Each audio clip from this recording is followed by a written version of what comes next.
Je vous présente quelqu'un qui Qui aimerait va aller voir ailleurs. qui aimerait bien aller voir ailleurs, mais pour l'instant, il est là. Mickaël qui regarde. Ouais, donc bonjour Fabien. Bonjour Michel.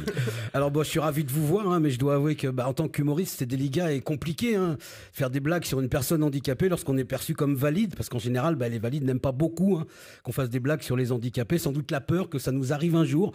Alors que le président, par exemple, on peut se lâcher, personne ne dira rien. Faut dire que la présidence, il y a peu de chances que ça nous tombe dessus.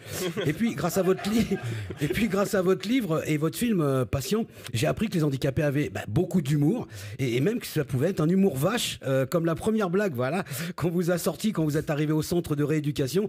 On vous a dit, tu sais où on peut trouver un tétraplégique? Réponse, au dernier endroit où on l'a laissé. Oui, ça vous donne une idée de l'humour. En tout cas, je suis super content de rencontrer des artistes, surtout quand j'ai des points communs avec eux, parce que comme vous, je suis né en juillet, comme vous, j'ai grandi dans le 93, et comme vous, je suis pas très doué pour la course. Alors, je suis ravi aussi parce que votre venue va me permettre de réhabiliter un petit peu le 93 et de préciser que non, ce n'est pas un département où les gens sont tellement énervés que même les grands-mères peuvent vous mettre des coups de tête. Non, mais bon, c'est vrai qu'à une époque, c'était compliqué comme département. Je me souviens que Mitterrand était venu nous voir dans le 93. Il avait été choqué. Il avait dit, ça soulève plusieurs questions. Comment en est-on arrivé là ? Qui sont les responsables? Où sont passées les roues de Massafrane? Enfin, alors, on a tout dit, tout entendu sur le 93. Moi, j'ai envie de le défendre, mon 93, parce qu'en fait, c'est beau, le 93. Je peux vous dire que c'est très grand. Je sais même pas combien de temps on met pour traverser le 93.